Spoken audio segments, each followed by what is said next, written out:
Doctor Vandana Das വധക്കേസ് നമ്മളൊക്കെ ഞെട്ടിയ ഒരു വധക്കേസായിരുന്നു. നമ്മൾ ഒരുപാട് സങ്കടപ്പെട്ട വധക്കേസാണത്. അപ്പോൾ ഇന്ന് കോടതി വിധി പറഞ്ഞേക്കുമെന്നാണ് അറിയാൻ കഴിയുന്നത്. കൊല്ലം അഡീഷണൽ സെഷൻസ് കോടതിയാണ് വിധി പറയുക. പോലീസ് ഉദ്യോഗസ്ഥർ, ഫോറൻസിക് വിദഗ്ധർ, ചികിത്സിച്ച ഡോക്ടേഴ്സ് തുടങ്ങി 70-ലധികം സാക്ഷികളെ കേസിന്റെ ഭാഗമായി വിസ്തരിച്ചു. പ്രതിക്ക് ഉയർന്ന ശിക്ഷ നൽകണമെന്ന ഡോക്ടർ വന്ദനാദാസിന്റെ പിതാവ് KG മോഹൻദാസ് 24-നോട് പറഞ്ഞു. വ്യവസ്ഥ ഇത് അനുശാസിക്കുന്ന അപൂർവങ്ങളിൽ അപൂർവമായിട്ട് മാത്രം ഉള്ള ഒരു കേസായിട്ട് ജനങ്ങൾ ഇതിനെ കണക്കാക്കുന്നുണ്ട് എന്നാണ് എനിക്ക് മനസ്സിലാക്കാൻ കഴിഞ്ഞത്. അപ്പം ഏറ്റവും ഉയർന്ന ശിക്ഷ പ്രതിക്ക് ലഭിക്കും എന്നുള്ളതാണ് ഞങ്ങളുടെയൊക്കെ വിശ്വാസം.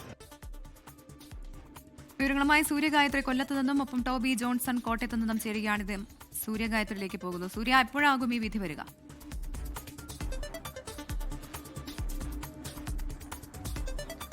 പ്രവിത, ഹാഷ്മി, രാവിലെ തന്നെ കോടതി നടപടികൾ ആരംഭിക്കുമ്പോൾ തന്നെ വിധി ഉണ്ടാകും എന്നുള്ളതാണ് പ്രതീക്ഷിക്കുന്നത്. അത് ഒരുപക്ഷെ ഇന്നിപ്പോൾ പ്രതിയാണ് എന്ന് കണ്ടെത്തിയതിനു ശേഷം അടുത്ത ദിവസത്തേക്ക് ശിക്ഷാവിധി മാറ്റിവെക്കാനുള്ള സാധ്യതകളുമുണ്ട്. എന്തായാലും കോട്ടയത്ത് നിന്നും വന്ദനയുടെ രക്ഷിതാക്കൾ കൊല്ലത്തേക്ക് വരുന്നുണ്ട്.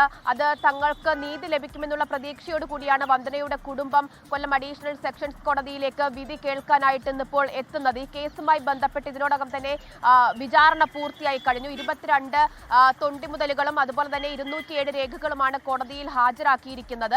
കൂടാതെ 70-ലധികം സാക്ഷികളെ വിസ്തരിച്ചു കഴിഞ്ഞു. പ്രധാനമായിട്ടും ഈ സന്ദീപിന് മാനസികമായിട്ടുള്ള പ്രശ്നങ്ങൾ ഉണ്ടായിരുന്നു എന്നുള്ളതായിരുന്നു പ്രതിഭാഗത്തിന്റെ വാദം. പക്ഷേ പ്രോസിക്യൂഷൻ സാക്ഷിമൊഴികൾ അടക്കം നിരത്തിക്കൊണ്ടാണ് പ്രതിഭാഗത്തിന്റെ ആ വാദം തള്ളിയിട്ടുണ്ടായിരുന്നത്. എന്തായാലും ഈ കുടുംബം, വന്ദനയുടെ കുടുംബം മാത്രമല്ല, നമ്മളെല്ലാവരും കാത്തിരിക്കുന്ന ഒരു വിധി കൂടിയാണ് ഇന്നിപ്പോൾ വരാനിരിക്കുന്നത്. സന്ദീപ് മാത്രമാണ് ഈ കേസിലെ പ്രതിയായിട്ടുള്ളത്. ഒരു തരത്തിലുള്ള പ്രകോപനവും ഉണ്ടാകാതെ ആണ് വന്ദനയ്ക്ക് നേരെ ഈ സന്ദീപ് ഇത്തരത്തിൽ അതിക്രൂരമായിട്ടുള്ള ആക്രമണം നടത്തിയത് എന്നുള്ളതാണ്. അത് ഒരു യുവതിയുടെ അല്ലെങ്കിൽ ഒരു യുവ ഡോക്ടറുടെ മരണത്തിലേക്ക് നയിച്ച സംഭവം, അത് ആരോഗ്യ പ്രവർത്തകരെ ആകെ ആശങ്കയിലാഴ്ത്തിയ ഒരു സംഭവം കൂടിയായിരുന്നു. കേരള മനസാക്ഷി ആകെ ഞെട്ടിച്ച സംഭവമായിരുന്നു. എന്തായിരുന്നു ഇത്തരത്തിലൊരു കൊലപാതകത്തിന് പ്രകോപനമായത് എന്നത് സംബന്ധിച്ച് അവ്യക്തമായിട്ട് ഇപ്പോഴും തുടരുന്ന ഒരു കാര്യം തന്നെയാണ്. മദ്യലഹരിയിലാണ് സന്ദീപ് ഈ വന്ദനാദാസിനെ കുത്തി വീഴ്ത്തിയതെന്നുള്ളതാണ്. എന്തായാലും ഈ വാദത്തിൽ തങ്ങൾക്ക് നീതി ലഭിക്കും എന്നുള്ള പ്രതീക്ഷയോടെ വന്ദനയുടെ കുടുംബം കൊല്ലം അഡീഷണൽ സെഷൻസ് കോടതിയിലേക്ക് വരുമ്പോൾ ഏവരും ഉറ്റുനോക്കുന്ന ഒരു വിധിയായിട്ട് ഡോക്ടർ വന്ദന കൊലപാതക കേസിലെ വിധി മാറുകയാണ്. എന്തായാലും ആ വിധിക്കായിട്ട് കാതോർക്കുകയാണ് എല്ലാവരും. ടോബി ജോൺസൺ കോട്ടയത്ത് ചെയ്യുന്നു. ടോബി, ഡോക്ടർ വന്ദന കേരളത്തിന്റെ മുഴുവൻ വേദനയാണ് എന്ന് പറഞ്ഞാൽ ഈ പ്രതിക്ക് എന്തോ മാനസിക പ്രശ്നമുണ്ടെന്നൊക്കെ അന്ന് പറഞ്ഞു. അതിനുശേഷം വിദഗ്ധ പരിശോധനയിൽ ഒരു മാനസിക പ്രശ്നവും ഇല്ല എന്ന കാര്യമൊക്കെ അന്വേഷണത്തിൽ കൃത്യമായി തന്നെ തെളിഞ്ഞതാണ്. പരമാവധി ശിക്ഷ കിട്ടണം എന്നുള്ളത് വന്ദനയുടെ പിതാവിന്റെ ആവശ്യം മാത്രമല്ല, അത് കേരളത്തിന്റെ ആഗ്രഹവുമാണ്. ടോബി, ഹാഷ്മി, തീർച്ചയായിട്ടും ഇന്ന് രാവിലെ നമ്മൾ അവരുടെ വീട്ടിൽ പോയി വന്ദനയുടെ വീട്ടിൽ ചെന്ന് അവരിറങ്ങുന്നതിന് മുമ്പ് വന്ദനയുടെ അച്ഛനുമായി സംസാരിച്ചു, അമ്മയുമായിട്ടും സംസാരിച്ചു. അപ്പോൾ അവർ പറയുന്നത് ഇത് ഞങ്ങൾക്ക് മാത്രമല്ല, ഈ സമൂഹത്തിൻ്റെ മൊത്തം ഒരു വേദനയായിരുന്നു വന്ദന. കാരണം ഇങ്ങനെ ഒരു സ്ഥലത്ത് വെച്ച്, ഒരു ആശുപത്രിയിൽ വെച്ച് അവിടെ ചികിത്സയ്ക്കെത്തുന്ന ഒരു രോഗി ആക്രമിക്കുക, അതും പോലീസ് നോക്കി നിൽക്കെ, അതുപോലെ മറ്റ് സെക്യൂരിറ്റി സ്റ്റാഫുകൾ നോക്കി നിൽക്കുകയെ ആക്രമിച്ച് കൊലപ്പെടുത്തുക ക്രൂരമായിട്ട്.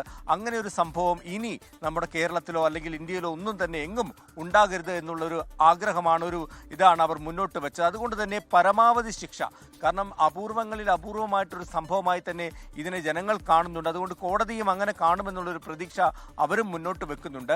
ആഷ്മി സൂചിപ്പിച്ചതുപോലെ തന്നെ ഇത് ഈ ഒരു അച്ഛൻ്റെയും അമ്മയുടെയും വേദനയല്ല. നമ്മൾ ആ സമയത്ത് 2023 മെയ് 10 അന്നത്തെ ദിവസം നമ്മൾ കണ്ടതാണ്. കേരളം ഒന്നടങ്കം ദുഃഖിക്കുന്ന കാഴ്ചയാണ് നമുക്ക് കാണാൻ സാധിച്ചത്. ആ വീട്ടിൽ ഇപ്പോഴും ആ വന്ദനയുടെ ഒരു തിരി അവിടെ കത്തിച്ച് വെച്ചിട്ടുണ്ട്. അവിടെ നിന്ന് പ്രാർത്ഥിച്ചുകൊണ്ടാണ് അദ്ദേഹം പോകുന്നത്. അപ്പോൾ അതൊരു വലിയ വികാരമായി തന്നെ മാറിയിരിക്കുകയാണ്. ഈ ഒരു വിധി ഏറ്റവും നിർണായകമാകുക, ഈ ഒരു സിസ്റ്റത്തിൽ ഇത്തരത്തിലുള്ള ചേഞ്ചുകൾ എന്തെങ്കിലും വേണമെന്ന് കോടതി പറയുമോ? ഒരു വിധിക്കപ്പുറം ഏറ്റവും കൂടുതൽ ശിക്ഷ അല്ലെങ്കിൽ പരമാവധി ശിക്ഷ ലഭിക്കണമെന്നാണ് പ്രതീക്ഷിക്കുമ്പോൾ പോലും തന്നെ കൂടുതൽ എന്തൊക്കെ നടപടികൾ, സിസ്റ്റത്തിൽ എന്തെങ്കിലുമൊക്കെ മാറ്റങ്ങൾ വരുത്തണമെന്ന് കോടതി എന്തെങ്കിലും പറയുമോ എന്ന് കൂടി ഇവർ ഉറ്റുനോക്കുന്നുണ്ട്. അതുകൊണ്ട് തന്നെ ഒരു നിർണായകമായ വിധിയായി മാറുമെന്നുള്ള കാര്യത്തിൽ കാര്യത്തിൽ യാതൊരു സംശയവുമില്ല. Okay. അങ്ങനെയാണ് ഇവർ പ്രതീക്ഷിക്കുന്നത്. നേരത്തെ സൂര്യ സൂചിപ്പിച്ചതുപോലെ തന്നെ 72ഓളം സാക്ഷികളെ വിസ്തരിച്ചു. ആദ്യഘട്ടത്തിൽ അന്വേഷണമൊക്കെ പോയത് നമുക്കറിയാവുന്നതാണ്. ചിലർ മൊഴി നൽകാൻ വിസമ്മതിച്ചു.